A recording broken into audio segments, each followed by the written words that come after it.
So my name is Pavel. I run an early stage venture fund here in San Francisco, and we have this nice panel.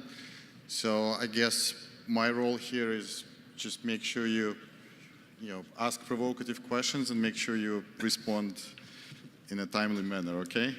So I'm not gonna interfere too much with you. So what I suggest we do is just do a 30-second introduction about each of you, and maybe say more about what's your current focus, what you're looking for. Sure. Okay.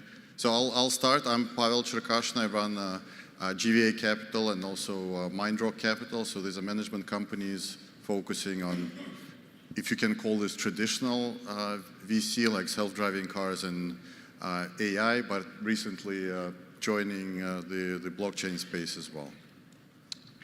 Hi, Stan Feng. I'm Managing Director with Drum Tower Ventures. I was here yesterday too. We are actually based in China. I live in Beijing, but fund is based in Shanghai, so we cover companies. I've been a venture capitalist in the US, on the East Coast, for almost 15 years before I moved back to China and started get involved in venture capital investment. And our goal is to invest in global startups from innovation hubs anywhere in the world to help them expand their business. And so I have a session after lunch to explain further about what this is all about. So welcome to come back, so I won't spend time here. But we target on TMT space, AI, big data, IoT, and then start to learn about blockchain. But a few of our companies actually are already doing functional software. They can easily add blockchain to their platform, but we are not sure we will do that yet. So my role here is to really learn more and see if we can incorporate those thinkings into our portfolio. Hello, my name is Chen Stu. I'm the founding partner of Coefficient Ventures. I'm being involved in the cryptocurrency since 2017 January. We are a crypto-only fund, and we only invest in blockchain ecosystem.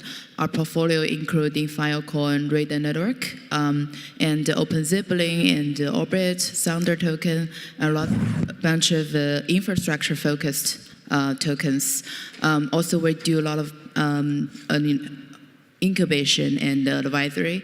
I personal advisor board of 3 projects, where the first investor and advisor for Tomo Chain, which is founded by the previous founder of Lim, which is top 15 cryptocurrency worldwide. And also I'm an advisor for Haven token and IoTex, which is IoT infrastructure token. And as we can see from the conference, right now it's in the bear market for this whole cryptocurrency, so the room is not very crowded. But I think it's really right timing for the true believers for this cryptocurrency revolution to builders, and they build really good products in this not very hyped environment. And I think in this year, the whole landscape will be more reasonable cap, that it's not like the last year, like almost every project, they're just writing themselves like 30 million or 50 million in seconds from air, from nothing. Then I think this year it's gonna be a little bit tough for raise money. But I also think that projects really build values for this ecosystem, gonna still have no trouble to raise money, and also gonna doing great job. Thank you.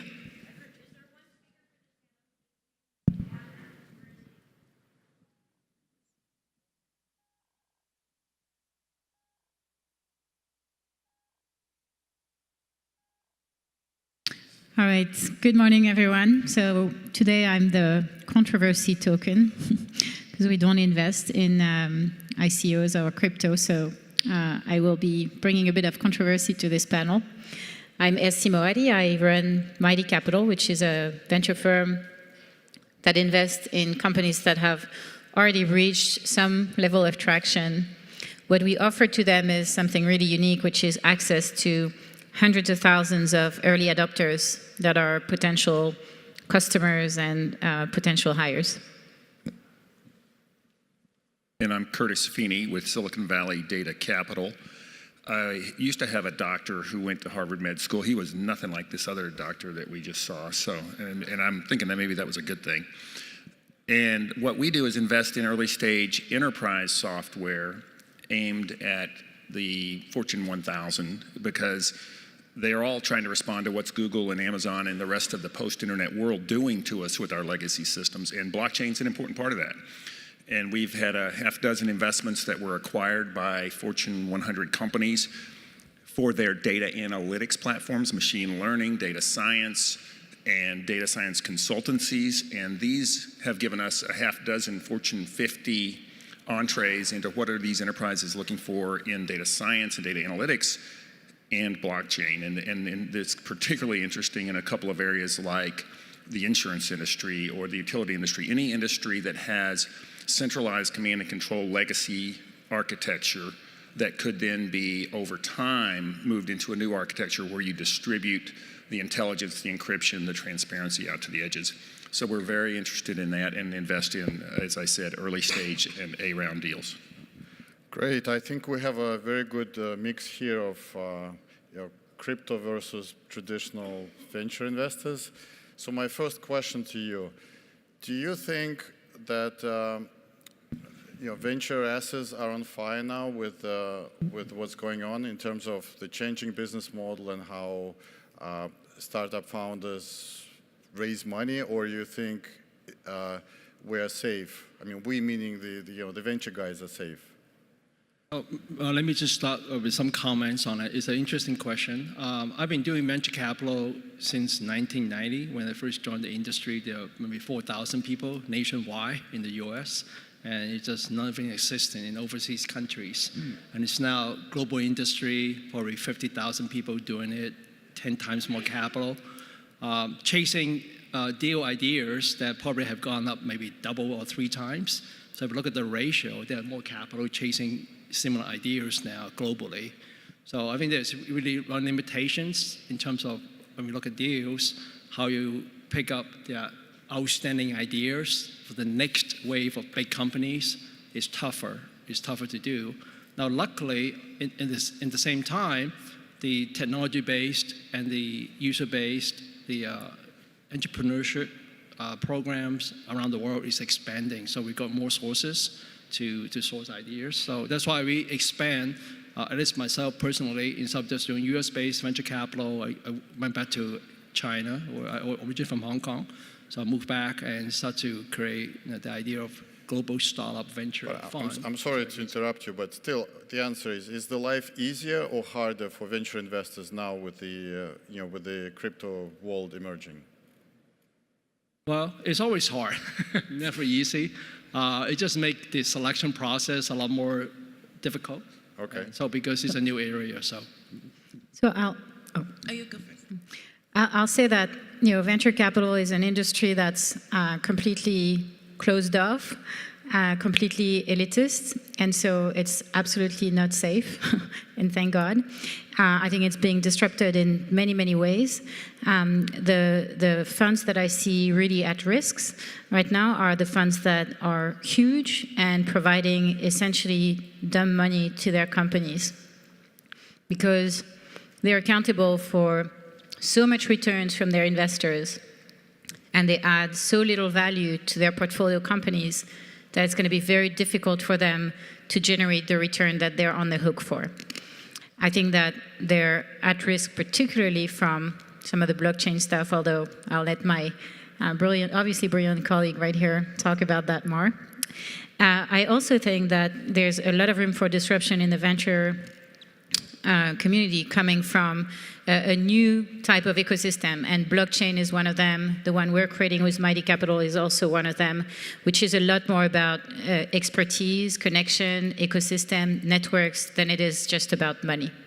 So you also think that it's going to be harder for venture investors?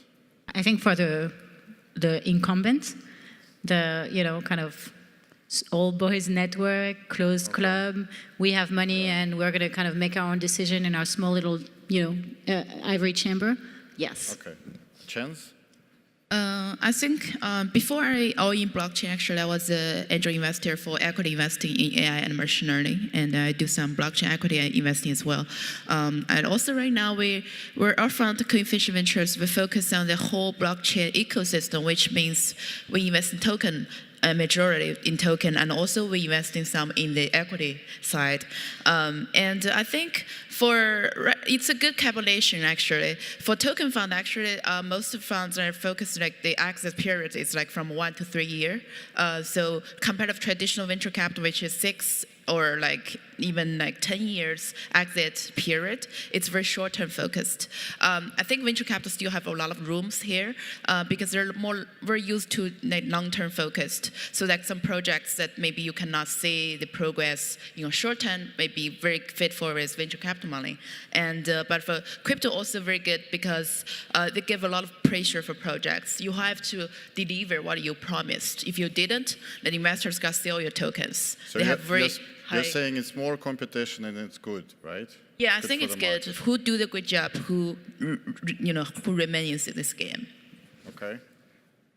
I do want to agree with a lot of comments that were made here, but if any of you have read the book Nudge by Richard Thaler, he gives a pretty good algorithm for entrepreneurs to think about how to sort through the many choices you have to get money. You can go ICO, you can go crowdsourcing, Kickstarter type of money, you can go family and friends, you can go venture capital, and there's a range. And I think the intelligent thing to do is study the ranges, look at the different sources of money, and then you really want to get educated enough so that you can lay out and this is right out of the Nobel Prize winning economics of the theory, that the optimum way to do it is lay out about 100% of the tasks you're going to pursue to make your decision, and then really go through a process of looking at 3/8 of that, about 37, 38%, somewhere in there, in that range. And once you've done that, then you have enough data sets that the next best deal you find, whether you can recapture one of the ones you've already looked at or the next one, is the one you should statistically take, which is an interesting approach. And I think that makes it easier for the entrepreneurs, necessarily takes away some optionality from the VCs. So by statistics, it does limit some of our choices, that deals that we either never see or that we want to see. So you're saying that the best VCs will become even better, the worst VCs will die? There's a bell curve on every group of people. The good ones are going to be fine. Okay, great. But let's look at it from the entrepreneur standpoint, right? I completely agree. It's a closed club now. It's all driven by a small group of people, lack of liquidity. So I have more people hating me on Facebook than loving me, right? For this reason, you probably have the same experience. So does it open new opportunity for the entrepreneurs? Is it going to change the way they approach VCs? Are they going to just say, screw you, I'm going to get funding from the crowd? What do you think? Or they still need us? Well, I'll just take a quick shot at that. I do think entrepreneurs should do a sort of an impedance mismatch kind of frequency analysis on the type of money they need or want and the type of business they are. So the fact is, a lot of entrepreneurs are probably better off not taking venture because they are not in a business sector or a particular product sector that will allow them to achieve explosive growth. And early stage venture is one of the most important things is looking for is explosive growth. So to the extent that either the timing's not right or the team resources are not really interested in the 150% commit to get explosive growth, then it's probably better to not go for VC.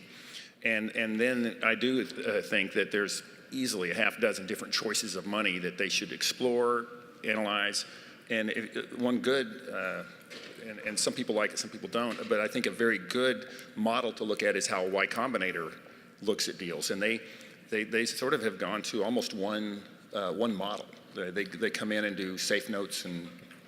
I'm sorry, may I ask Stan about this, and maybe Chance, about the international reach? I mean, now most of the venture business is here around Palo Alto, right? Do you now see more opportunity for global startups, more access to capital for them or not? Absolutely. I mean, the key part of all that, so I'll come back as a more detailed discussion in the afternoon, but one of the major ideas about TMT, at least on that side, is information sharing is so common now, it's diffused. Like in this case, in the case of blockchain, right, it's now almost instant that the knowledge base and the development of blockchain is global the first day. And so you can, as a result, see the startup coming from anywhere. About half of this room originating from overseas or travel from overseas for this conference. So as a result, you will create innovation from Russia, from Israel, from Beijing, from here, from Boston. And our job as investors is to trying to find the top 3 firms in this emerging space anywhere that can be global companies. And so you have to go source them.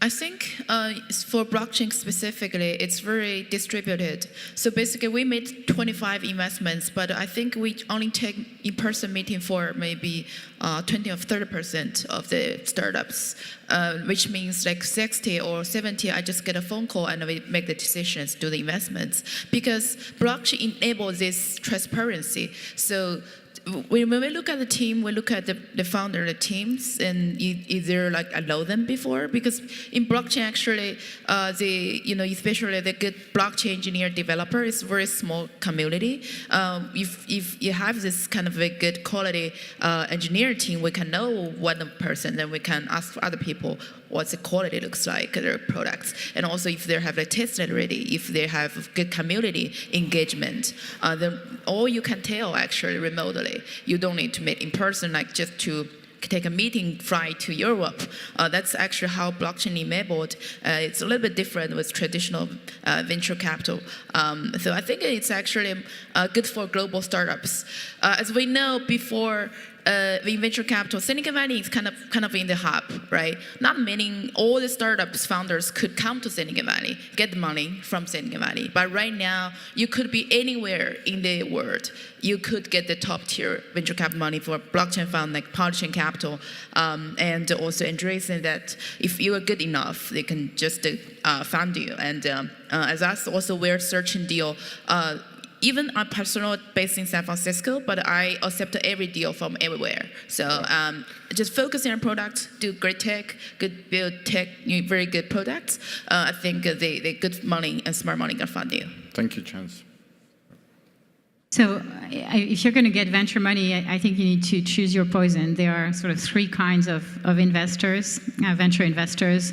And I use terms that if you play games, you'll be familiar. You have whales, dolphins, and minnows. And in the world of gaming, the whales are the ones that, as a game developer, make you all your money. They are the ones who buy the shiny armor and so on. And so you do whatever it is that they want you to do. The dolphins are the ones that are going to tell you, hey, you should really play Candy Crush, right? They're your social butterflies. And the minnows, they don't do much for you. They're just here to be entertained. Well, in the world of investors, you have exactly the same thing. You have whales who are going to write you a huge check, and they're going to expect that then they own you, and you're going to have to do whatever it is that they want you to do. You have dolphins who are your social butterflies, so your success is their success. I like to think we're one of them. They're going to really try to get you to your destination. And then you have the minnows, which can't do much for you, but are all rooting for you.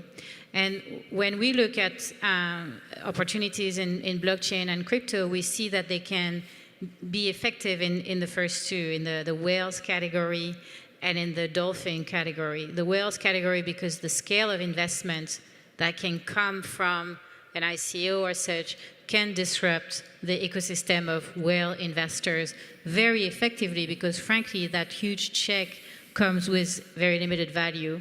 And then investors like Grace can also disrupt or add to the dolphin ecosystem because of the connections and the network and the vision that they have. And so by kind of pointing you in the right direction, they can make you successful. And then there are gull investors, you know this? Where, those who fly on top of you, they scream shit and fly away. So, I'm sorry. By the way, if you have any questions in the meantime, raise your hand so that I know that I'm not the only one interested in the audience. But I'll keep asking until I see somebody with your hand. Can I add a comment? One of the things I've not listened for the last day and a half and discussed in the audience is when I first got involved in venture capital business, my first boss told me there are 3 rules to make good investments. One is how much money can you make? What is the downside protection? And how do you get out of investments? And so as an entrepreneur, as investors, it's always forgotten that automatically you just think that when you invest your seed money or your angel money, you get money back somehow. But it's not easy. It's not obvious. It's very difficult, in fact, tough to do. So over ICO allow you to have a short-term return because the ICO being trade, give you some immediate return. But if you look at the traditional model, exit is a difficult part of an investment. So as an entrepreneur, I encourage you to think about in the business model, in the business development, how you build a model that is attractive to any IPO potential anywhere in the world, right? It can be London, it can be Hong Kong, it can be NASDAQ if you can, or New York. But you can also look at M&A, because there are only 3 options in exit. One is to get out for IPO, you sold the business, or you die, or you're living that for a long, long time and become a lifestyle business, not by choice. And so which options do you want to be, and rethink through the process on how to get there. And now, given this said, you can't do it through computers. It's all done by people, and this is how traditional VC come into play. Because we have done it many times. We engineer exit, we structure a business model, we structure results as a way to create exits for you. And this is how we add value in the end. The rest is all just easier. Yeah, blockchain potentially was supposed or is supposed to solve the biggest problem of VC of liquidity, right? And I think it's a double-ended sword because, for example, I don't invest in ICOs anymore because I say, why do I invest now with all the risks if I can wait for 6 months and see if you come up with a product, and I can always buy at a market price through the tokens, right? I don't know, what's your perspective? Chance, you're doing a lot of ICOs, right? Yeah, we only do ICOs, and we do a little bit equity, which is tier 1, top tier worldwide equity deals in the blockchain space. So we look at it different ways. So actually, we're focused on pre-ICOs. Why? It's similar as an early stage venture capital fund. Like we want to be the first investor of the fund startups. I think for one firm, if you want to establish your judgment, your brand, the only way that we think is the right thing to do is to prove your judgment is right. Like when we backed Tomocode, nobody's investing, but I look at the founder. He's have a good track record before. He built a he built a 1 billion top code name before, so he created a new second project called Tomo. So I think this entrepreneur have a good traction, and second, he only raised a very small cap, which is 8 million in the bond market, which is very, very tiny, and also he built the infrastructure for the scalability solution for Ethereum. But doesn't this look like a find a bigger fool kind of strategy? You invest, you pump it up, and then the general public or somebody else has to buy it at a higher price. No, I think for us, for some projects we hold logic position. We're not going to exit very soon. For one project we're common in crypto fund is like that they usually take principal out first. So that's very different with venture capital fund. You basically wait for 7 years, maybe have a little bit chance to win, either go over 100 or 0. But crypto, actually, you could get most of the principal out first, and then you get the profit there, and also you can wait till 100 times. That's why right now we spend a lot of time to help projects. We have large positions, help them build global communities and connect with exchanges, more and more exchanges, more liquidities, and also just help whatever they need. So I think that's also kind of like added value. May I ask a question to our VC friends? I see their faces very skeptical. What will it take for you to not only to invest in a blockchain startup, but to beg to get into it? like you would do in your best deal? What would be the parameters of a blockchain startup that you would want to do the token participation rather than traditional equity participation? We've got a couple of companies in our portfolio that are looking to do ICOs right now, and so it's an overlap to your question, and what we're thinking about as... No, that's again, find a bigger fool. You tell them, go out and find other investors. It's if we do it. Yeah, if we do it, do we end up strictly getting speculative money with no purpose, or is there a utility to the token that is going to have value in it intrinsically going forward? And that's a big part of our thinking about the process. It is very interesting to think about bringing in the capital, but given that these companies have significant revenues, significant global footprints, we do not want to strap them with something that might become an anchor if it doesn't develop utility. So I think our focus on that is strictly on, would we do it with a utility end game that we believe in? And then back to the question of investing in blockchain, we believe blockchain, as it improves in terms of latency, which it inevitably will, and that's been mentioned a couple of times today, the latency issues.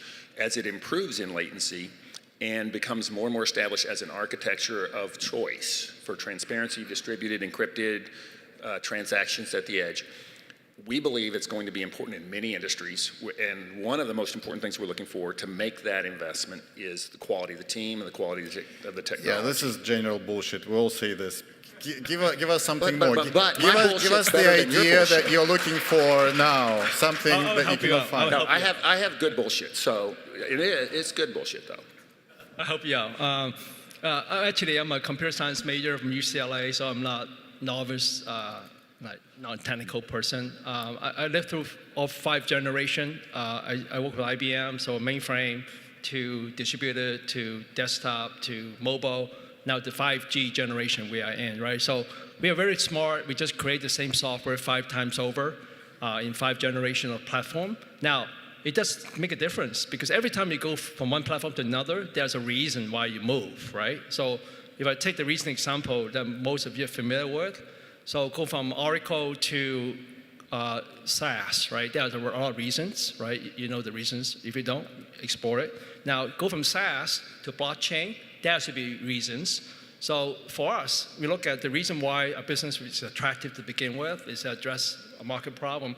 But if you're going to use blockchain, tell me the reason why blockchain should be incorporated now to create a differentiation from SaaS.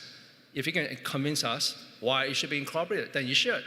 But if it's just because of hyping, there's not the time. So going back to the comment I made earlier, because this is 1991 for internet, and so as an investor, I'd rather wait till 1994, 1995.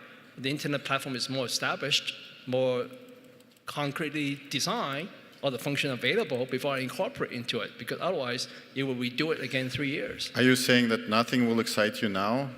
I mean, come on. The blockchain? No. Somebody comes to you and says, I'll build Facebook on blockchain or Uber. You see, what happened is there's also another dimension. One is the cost-benefit improvement over the last generation of platform. That's obvious, right?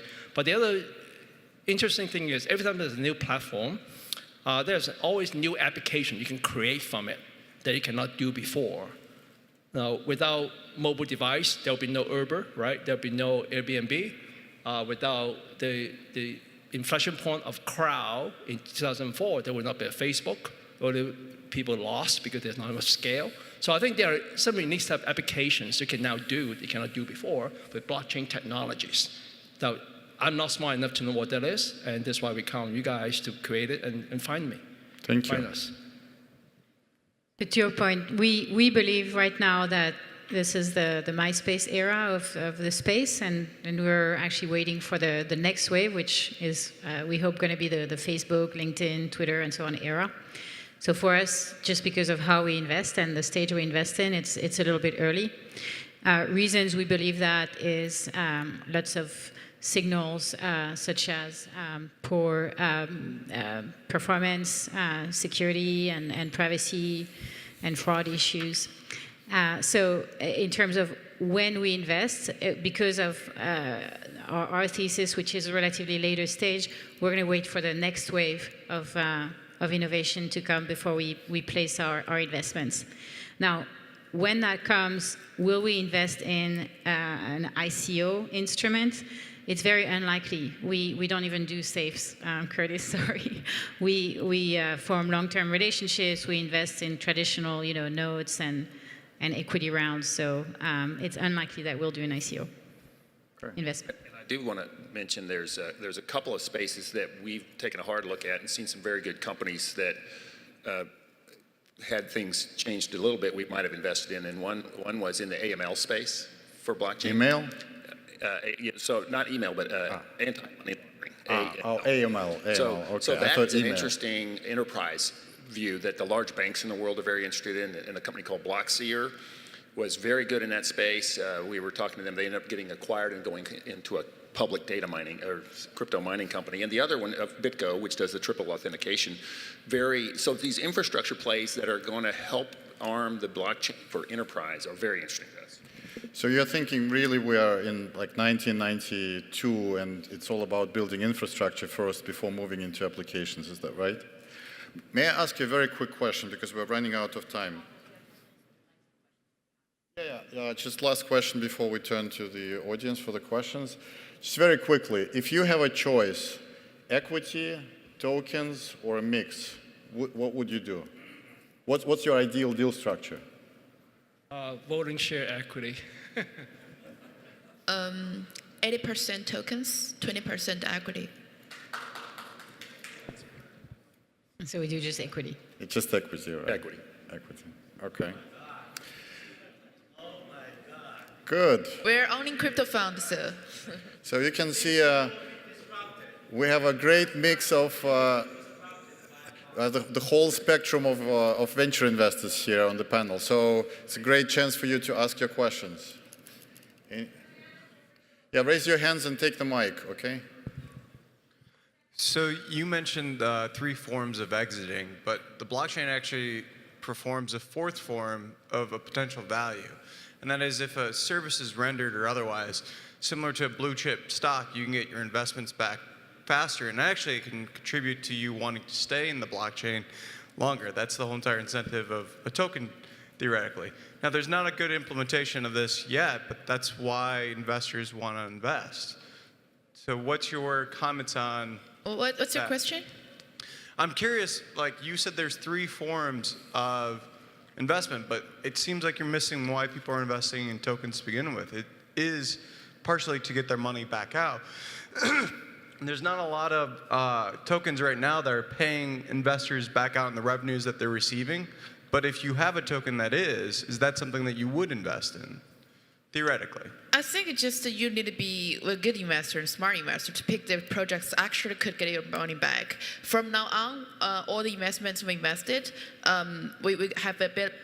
We'll be able to make money in all the investments because before we launch our fund, actually I spent almost 1 year to dig into study how blockchain works and what's the fundamental of it, what's the value of it. Then makes me, I think, have the ability to pick the projects that actually have something there that people wanting to buy, not like those like shitty coins that have no value, just hyped and very good at marketing and sell their tokens and know nothing about what it is. More questions? Hey, there's a question over there. Yeah, go ahead. Where's the microphone then? Yeah, hi there. So, Oh, I'm sorry. You'll go next. Yeah, I'm sorry. Go ahead. okay, so there was an interesting thing that came up at the discussion, that was the quality of tech. We all know that in the blockchain, the most important thing is the underlying technology, especially when you're spanning ICOs through existing platforms like Ethereum Neo. If you don't do it right, you can lose that money right away. There's a lot of potential security threats with that. So my question is that how do you judge the underlying technology when you invest in a company that's spanning ICOs? Welcome you guys to Because listen especially with the culture that's spanning these days in the Silicon Valley, fake it till you make it, you know. Actually, I have a speech this afternoon. I'm going to talk about what's the right strategy to raise money in the bearish market, and or how we, as a crypto fund, look at blockchain projects. What's the criteria? I think it's a lot different with venture capital look at deals. Any venture perspective on that? Any particular signals that you look at for best blockchain technology? Actually, There was a question over there. If you...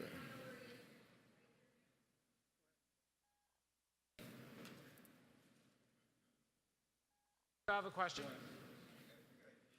Oh, Mike's coming.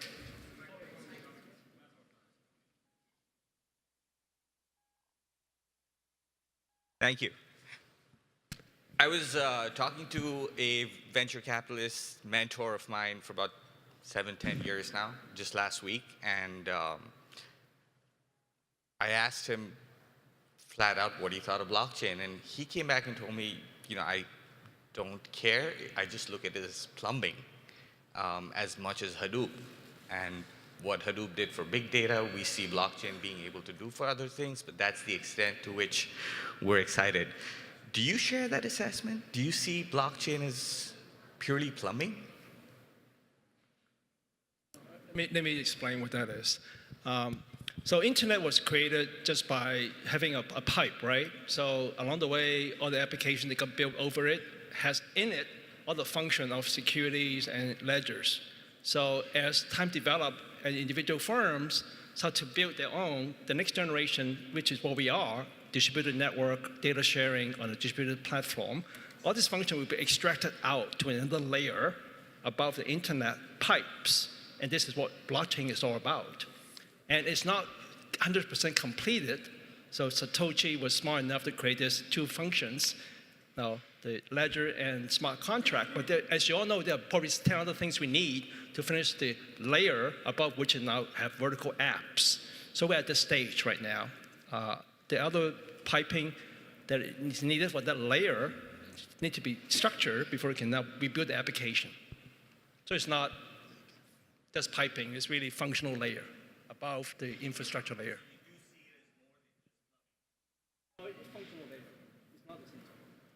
I think it's right now, we look at the way that right now I think is the stage of infrastructure.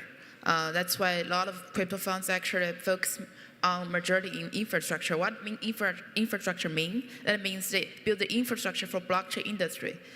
So if you're doing an application in this stage, maybe a little bit tough to raise money. I mean, the application have different scenarios. The applications that are born as a blockchain project, like Augur, prediction market, that's never existed before this model. Only blockchain could empower it. And but a lot of like enterprise companies trying to tokenize their models. I would say that is next stage of application. I think that will go after the infrastructure. So I think this because right now our infrastructure is very weak in terms of security, scalability. It didn't work yet. One app could shut it down, or Ethereum network down. So we just, you know, that's why I make it right timing for building the infrastructure. Next question, please.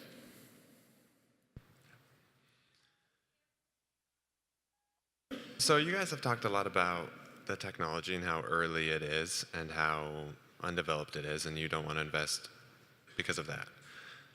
I wonder your opinion on what I see as the fundamental use case, which is a new kind of money. And if it's a new kind of money, then if it replaces fiat currencies, then you'd be losing money to ever sell, or not maybe ever, but to sell your Bitcoin back for fiat currency. What's the question? It's not very well formulated, but are you looking at these as investments that you'll sell back for dollars later, or as owning a chunk of what humans will use as money in the future? Let me translate that. If I understand correctly, the question was, rather than do the hard work of doing venture investment and waiting for a couple of years, why don't just buy Bitcoin and hold them for 5 years and then you make a fortune on just growth of it? I would say that's I was thinking like 1 year ago too. But when I involved lots of ICOs, I realized that's not the same scenarios. When you're investing ICO for our fund, we invest in ICO actually 40x within few months. How Bitcoin could 40x within few months. So once you understand, involved it deeply, and really do a lot of practice, you could know what's the secret inside that. But you do have a very good ability to pick right ICOs. Otherwise, you cannot. Most of funds, crypto funds, cannot beat Bitcoin or Ethereum increase rate actually. Thank you very much. I think we have to wrap up here. Thank you very much for great discussion, guys. And sorry if I was too hard on you.